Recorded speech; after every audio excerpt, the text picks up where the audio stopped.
프리뷰.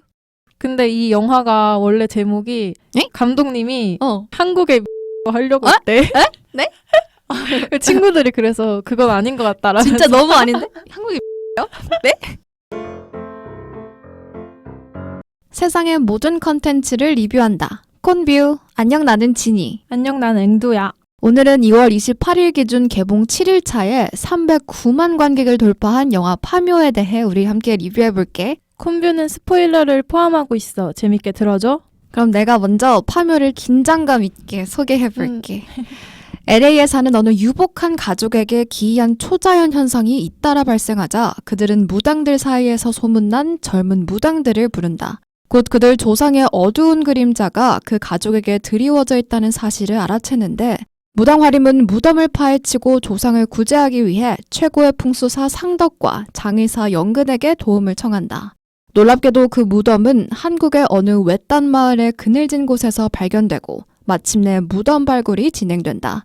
하지만 무덤 발굴과 동시에 무덤 밑에서 불길한 기운이 뿜어져 나오기 시작하는데 그럼 우리 흥행 이야기를 이어가고 있는 파묘를 리뷰해보자. 좋아. 첫 번째 키워드, 볼까 말까. 앵두는 어땠어? 난 너무 재밌게 봤어. 오. 그래서 추천하고 또 무당이랑 풍수사랑 장의사 이런 생소한 다양한 직업들이 나오게 돼서 더욱 흥미를 유발한 것 같아. 맞아. 주요 인물들이 다 해피엔딩이잖아. 그래서 더 좋았고 긴 타임라인이지만 몰입이 확 됐어. 일단 배우들의 연기가 너무 좋았다고 생각하거든. 맞아. 완전 나는 김고은 연기가 가장 기억이 나고 진짜 너무 실제로 귀신 들릴까 봐 무섭지 않았어? 그치? 난 똑같아 생각이. 그 배우들의 연기가 너무 인상 깊었고 또 파묘는 단순히 무덤 안에 악기를 처치하는 단순한 내용이 아니라 일본과 한국의 내용까지 담겨져 있어서 더 집중했던 것 같아. 등장인물들이 다 독립운동가에서 이름을 따온 거래. 그래서 한 번 더 그분들이 정말 더 대단하다는 생각이 들었고 여러모로 흥미로운 점이 많은 영화였어. 벌써 300만 돌파를 했다고 하니 다들 보러 가면 좋겠어. 근데 의외다. 나는 앵두가 별로라고 할 줄 알았어. 아, 무서우니까. 무서운 영화 안 좋아한다 했잖아. 이건 뭔가 무섭지 않았어. 나도 생각보다 너무 무섭지 않았고 공포 영화계의 뽀로로 느낌? 맞아. 뭔가 무섭다랑은 다른 것 같아. 맞아. 느낌이. 나 원래 이런 거 보면 밤에 절대 혼자 잠 못 자는데 물론 혼자 안 자긴 했지만 그래도 잘 수 있었다. 나도 완전 추천. 볼까? 만약 초상적인 현상에 대해서 관심이 있는 사람이라면 아니면 오컬트 영화를 처음 접해본다, 관심이 있다 하면 재밌게 볼 수 있다고 생각해. 사실 나도 오컬트 영화는 처음이었거든. 그래서 새로 접하는 장르이기도 해서 더 재밌게 봤던 것 같아. 나도 마찬가지로 배우의 명연기와 이 감독의 연출이 다 해주는 영화 아니었나 싶었어. 그래서 만약에 공포 영화가 무섭지만 그래도 오컬트를 한번 봐보고 싶다 하면 완전 추천. 그럼 두 번째 키워드, 인물 분석. 앵두는 누굴 분석해봤어? 나는 이도현을 선택을 했는데 넌 사심을 가득 담아서 선적 이유는 어떻게 또 장발을 해도 멋있고 몸에 문신이 진짜? 막 그렇게 있어도 난 좀 멋있나 별로였는데? 봐. 진짜? 나 장발 별로 안 어울렸는데? 그래? 나 멋있었어. 근데 요즘 애들한테 엄청 인기가 많잖아, 이도현 자체가. 맞아. 그런데 이도현의 캐스팅 앤 비하인드가 있는데 또 원래 봉길이 역할에는 감독님이 신인 배우를 쓰고 싶었대. 아, 진짜? 근데 이제 이도현이 캐스팅하고 나서 찍기까지 몇 년이 걸려서 영화가 개봉하니까 이제 핫한 스타가 돼 있던 거야. 그래서 나는 감독님도 그렇고 이도현도 보는 눈이 뛰어난 것 같아. 그러면 와, 진짜 뛰어나다. 난 감독님의 눈이 너무 그치? 뛰어난데? 사실 이도현이야 다른 배우들이 너무 짱짱하니까 안 할 이유가 없는데 감독님은 진짜 대단하다. 그래서 프로필을 소개해보자면 이도현은 일단 2017년도에 슬기로운 깜빵 생활로 첫 데뷔를 했어. 이후 호텔 델루나, 맞다. 18어게인, 스위트 홈, 5월의 청춘, 더글로리에 출연하면서 대세 배우의 길을 걷고 있는데 나는 놀랍게도 이걸 다 봤어. 정말? 근데 나도 다 들어봤어. 이도현을 좋아했어가지고 다 봤는데 그 연애설 뜨기 전까지 정말 좋아했거든. 아무튼 이번에 파묘로 첫 스크린 데뷔를 성공적으로 한 것 같아. 맞아. 언니는 어떤 인물 선택했어? 나는 김고은. 응. 일단 김고은은 91년생으로 외국에서 중국에서 10년간 살았대. 그래서 왜 영화에서 일본어 되게 유창하게 잘하잖아. 그래서 나는 중국어가 유창해서 뭔가 관련이 있나 싶었어. 김고은은 2012년 영화 은교로 데뷔했는데 혹시 알아? 은교? 알아. 알지? 당시에 19금 영화라서 엄청 파격적이었잖아. 근데 그만큼 그때 한 빵 떴던 것 같아, 뭔가 이름이. 근데 그 이후에는 학교로 돌아가서 3년간 평범한 학교 생활을 그냥 보냈다고 해. 그러고든 2016년 치즈 인더 트랩의 홍설 역을 맡으면서 다시 빵 떴는데 이거 혹시 봤어? 봤어. 나도 웹툰도 봤어. 나 웹툰도 봤어. 그러니까 나는 웹툰을 너무 재밌게 봐서 처음 캐스팅 봤을 때 약간 안 어울려 싶었거든? 근데 막상 보니까 잘 어울리더라고. 맞아. 그래서 이때 다시 한번 자기 이름을 알리지 않았나. 그리고 당시 TVN이 대중적이지 않아서 시청률이 낮았는데 최고 시청률이 7%를 넘은 건 대성공이라고 볼 수 있지. 덕분에 백상예술대상에서 신인여우상도 거머졌대. 그리고 다음 영화는 혹시 또 아는 영화 있어? 김고은이 출연한? 영화? 아니 미안. 드라마. 아는 도깨비. 드라마. 맞아. 도깨비야. 근데 도깨비가 벌써 2016년이니까 8년이 지났더라고. 진짜 시간 빠르다. 그니까. 그때 지은탁 역으로 TVN 최고 시청률 20.5%를 달성했대. 아직도 그 아저씨 사랑해요는 잊을 수 없어. 빨간 목도리. 맞아. 그니까. 그리고는 더킹. 영원의 군주에서 1인 2역을 연기했고 또 해외에서 이때 큰 인기를 거뒀다고 해. 그 최근에는 유미의 세포 그리고 작은 아씨들에 나왔어. 언니가 선정한 이유는 뭐야? 나는 이 영화에서 김고은 배우가 되게 카리스마 있지만 속은 따뜻한 무속인 화림으로 나오는데 아까도 앵두가 언급했듯이 중간에 대살굿 연기가 나오는데 이것만 봐도 진짜 극장 관람료가 아깝지 않다는 생각이 들었어. 완전 신스릴러 역할을 톡톡히 해줬다고 생각했고 최민식 배우도 인터뷰에서 김고은이 파묘의 손흥민이고 메시다 라고 했대. 그래서 완전 공감해. 인정. 그치? 김고은 배우가 구판에서 주문을 외우면서 칼춤을 추는 장면이 너무 압도적이어서 사실 다른 것들은 기억이 안 날 정도야 나는.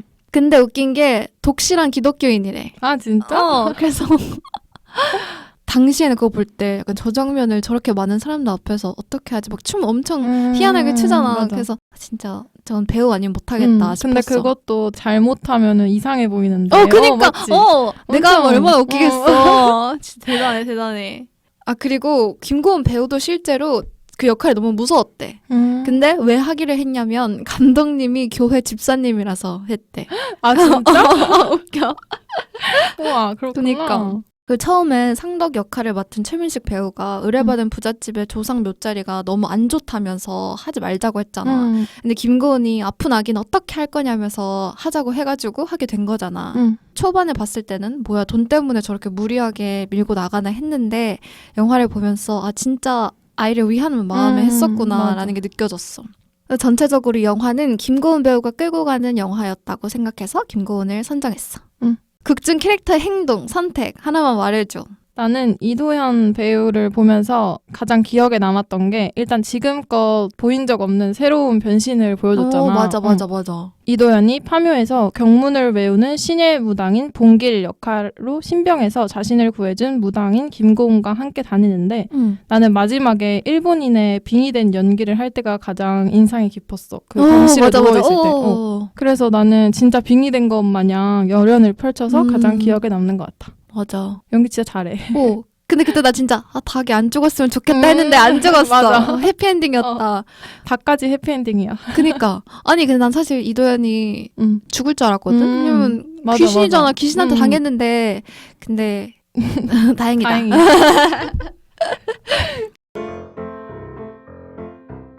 세 번째 키워드 시사인 이슈 토크.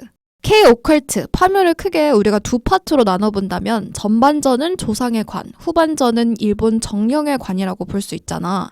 일본 정령의 등장부터 호불호가 근데 갈리더라고? 어떻게 봤어, 앵두는? 나는 일단 호로 봤어. 전반부가 중후반부의 빌드업이라고 생각을 하는데 맞아. 후반부에서 뜻밖의 새로운 관의 등장으로 이어지는 스토리가 나는 되게 더 몰입해서 본 것 같아. 되게 집중을 할 포인트였다고 생각을 하고 또 일본 정령이 등장함으로써 대한민국 과거의 아픈 상처와 트라우마를 뽑아내버리고 싶었다는 감독의 말이 감동적이었어. 맞아.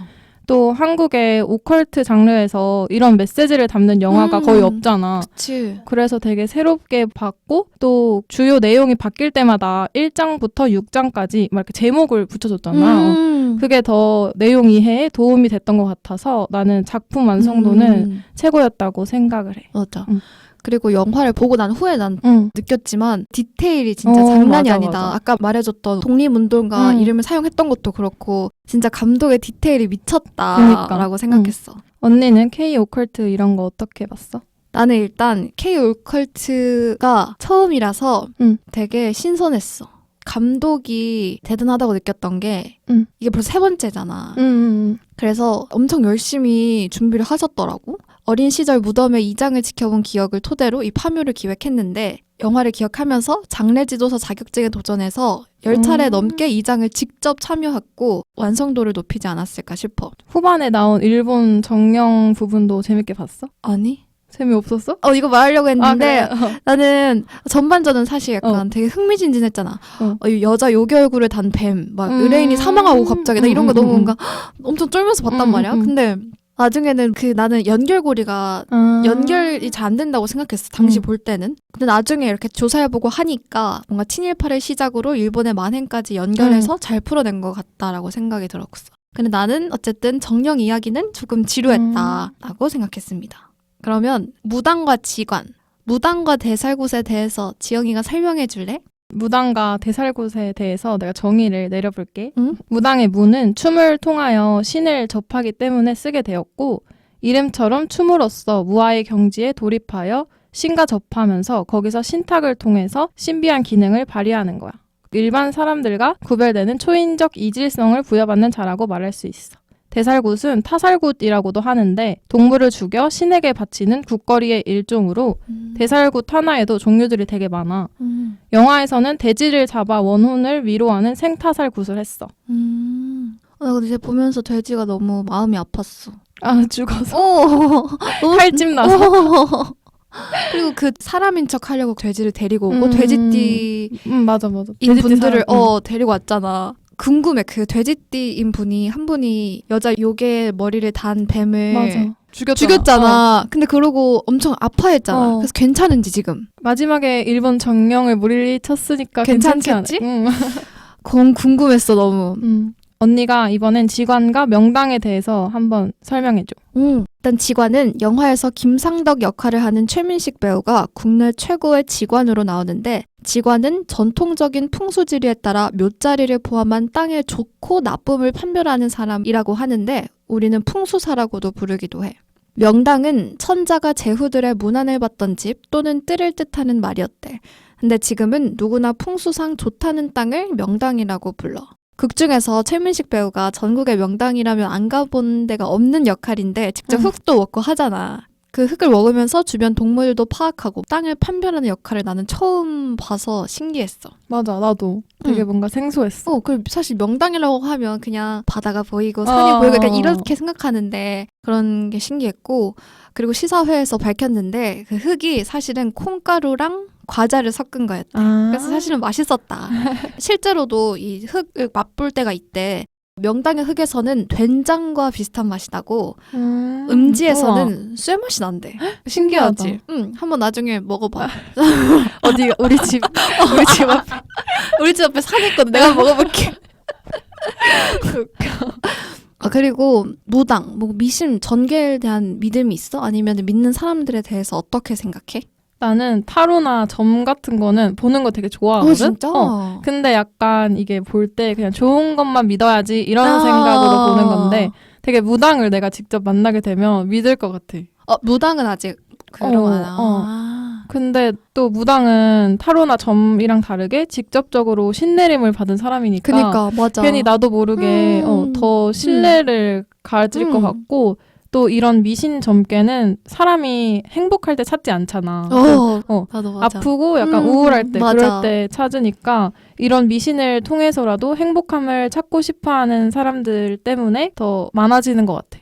지니 언니? 나도 완전 같은 생각이었어. 절실한 마음으로 가는 거니까 그만큼 뭔가 힘들고 누가 나 알아줬으면 하는 마음에 가는 거잖아. 그래서 그거 자체를 부정적으로 생각하지는 않아. 다만 나는 무당이나 미신을 안 믿으려고 하는데 그 이유가 막상 내가 갔는데 갑자기 너 곧 죽을 거야. 막 이러면서 나 믿을 것 같단 말이야. 그래서 그냥 모르는 게 나을 것 같다. 근데 진짜 무섭긴 하겠다. 너무 무섭다니까? 하지만 주변에 가는 사람들은 정말 자주 가더라고. 근데 진짜? 자주 가면 또 안 좋대. 그래서 적당히 가는 게 좋다. 막 부적도 사오잖아. 거기서. 그러니까 나 가면 진짜 엄청 많이 사올 것 같아. 사실 긴장감, 무섭다는 한 끗 차이잖아. 이 풍수사 김상덕 역할을 하는 최민식 배우도 35년 동안 이런 장르를 별로 좋아하지 않아서 연기를 안 해봤다고 할 만큼 이 장르에 대한 호불호가 명확하긴 한데 앵두는 어떻게 생각해? 이런 비슷한 이유로 볼까 말까 고민하는 청취자들에게 어떻게 얘기해주고 싶어? 일단 사람마다 긴장감과 무섭다를 느끼는 차이가 다른 것 같은데 나는 파묘를 무섭다기보다는 긴장감을 잘 끌어올린 작품이라고 생각해. 내 기준에 정말 안 무서웠고 약간 무섭다기보다는 그 스산한 분위기랑 긴장감을 주는 노래가 한몫을 한 것 같아. 맞아. 또 깜짝깜짝 놀라게 하는 부분에 누가 봐도 이제 뭐가 나올 것 같은 음악을 딱 깔아줬거든. 그래서 맞아. 이때 미리 가리면 미리 눈을 가릴 수 있었어. 또 차라리 공포 영화라고 한다면 김고은에게 파묘를 의뢰한 박지용이 주인공이 됐으면 그럴 것 같은데 파묘는 또 전문가들이 주인공이고 미스터리한 문제를 해결해 나가는 영화이기에 두려워하지 않아도 될 것 같아. 지니 언니는 어떻게 생각해? 난 긴장감? 무섭다도 아닌 것 같아. 오컬트 그 자체라고 생각해. 뭔가 단순히 무서운 장면들로만 채워진 작품도 아니고 또 너무 감독의 연출이나 이런 게 대단해서 그냥 공포 영화라고 하기도 나는 맞아. 근데 공포 영화는 아닌 다른 느낌이야. 난 처음에 그 영화를 찾아봤을 때 공포 영화 이렇게 적혀있길래 이제 벌써 겁을 먹었는데 전혀 그렇게 생각하지 않으셔도 될 것 같아.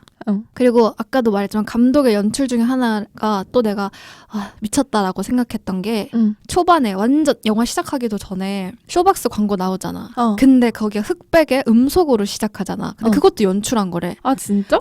원래 항상 그 노란색에 땅땅땅땅 상자 나오고 막 동그란 애가 막 가다가 쇼박스 이렇게 하잖아. 근데 음속으로 시작했잖아. 그것도 이런 감독의 디테일함 이런 게 진짜 미쳤다. 그니까. 라고 생각했어. 근데 이 영화가 원래 제목이 감독님이 한국의 미라로 하려고 했대. 네? 친구들이 그래서 그건 아닌 것 같다라면서. 진짜 너무 아닌데? 한국의 미라요? 네? 친구를 잘 뒀네. 그래서 친구들이 파묘로 하라고 했다고. 그니까 너무 마음에 들어 파묘. 아니 한국의 미라 너무하지 않아? 웃겼어. 그래서 아니 한국의 미라 미쳤네. 그런 부분에서는 약간 디테일이 없었다. 그렇군. 그리고 이 장재현 감독은 검은 사제들과 사바해에 이어 세 번째 오컬트 이야기인데 이 색다른 소재를 접할 볼 수 있어서 정말 좋았어. 물론 탄탄한 서사의 힘이 끝까지 이어진다고 느껴지기보다는 시각적인 것들에 기울인 느낌이 있지만 오히려 나는 그래서 더 재밌었던 것 같아. 그리고 오컬트라는 장르에 좀 더 쉽게 다가갈 수 있지 않았나 싶었어. 마지막 키워드 드르르 탁! 앵두는 파묘에서 최고의 긴장감과 몰입감을 자아낸 씬은 뭐였어? 나는 마지막에 일본 귀신을 물리친 장면이 인상 깊었는데 그중에서 조선 땅에 박은 새말뚝인 걸 알아내고 최민식이 물리치는 장면이 제일 기억나. 김고은이 나무 뒤에서 일본어를 할 때 나는 되게 긴장감이 넘치는 장면에서 걸릴까봐 막 무서웠단 말이야. 혹시라도 죽을까봐. 그랬는데 최민식이 불에는 나무가 상극이다 이런 풍수를 생각을 하면서 젖은 나무를 사용하는 게 뭔가 그 긴장감 속에서 약간 마법천자문 같고 재밌었어. 마법천자문 그런 느낌이었어. 그래 풍수 약간 재밌더라고. 맞아. 그래서 그런 긴장감 있지만 잘 귀신을 물리쳐서 가장 인상이 깊었어. 언니는 어떤 장면 골랐어? 나는 최고의 긴장감 하길래 같은 생각일 줄 알았는데 나는 의뢰인 호텔 문을 두드리는 최민식이 진짜냐 아니면 의뢰인한테 전화한 최민식이 진짜냐 했던 이 장면이었거든. 귀신이 벌써 의뢰인 할아버지를 죽인 상태라서 분위기가 엄청 고조되어 있었는데 이때 호텔에 귀신이 딱 나타나면서 제일 스릴 넘쳤던 것 같아. 나는 사실 처음에 당연히 문에 있는 최민식이 가짜다. 맞아. 예전에 조상 귀신이 어떻게 스마트폰을 이용해서 전화를 하겠어. 그러니까. 그래서 당연히 이제 아니 바보니 이렇게 했는데 전화한 게 귀신이라니. 아니 어떻게 이렇게 똑똑한 아니 어떻게 신문물을 아는 귀신이야 정말. 너무 깜짝 놀랐어 그때. 너무 최첨단의 응. 기술에 이렇게 신기했어. 그래서 그리고 이건 앵도도 몰랐을 거야. 뭐? 의뢰인이 밖을 쳐다보잖아 호텔에서 창문 응. 밖으로. 응. 근데 거기에 아 그 위치. 그 왜 앞에. 위치가 근데 그거 거기에 아니야? 조선총독부 맞아. 그거 그 봤어. 건물이 있었대. 우리 같은 건물 맞나? 나 그거 보고 네? 나 못 봤거든. 그 호텔 그 바라볼 때. 어떻게 빌딩이 거기에 있었을까? 나 못 그런 것도 봤거든. 다 설계를 하셨나 봐. 근데 내 주변에 봤다는 사람이 아무도 없어. 내가 너도 알았냐? 거기 조선총독부 진짜 있는지 몰랐어. 알았냐? 하니까 아무도 몰랐대. 그래서 신기했어. 하여튼 그런 디테일 미쳤다. 영화 파묘 리뷰는 여기까지야. 다음에 더 많은 콘텐츠로 돌아올게. 콤바.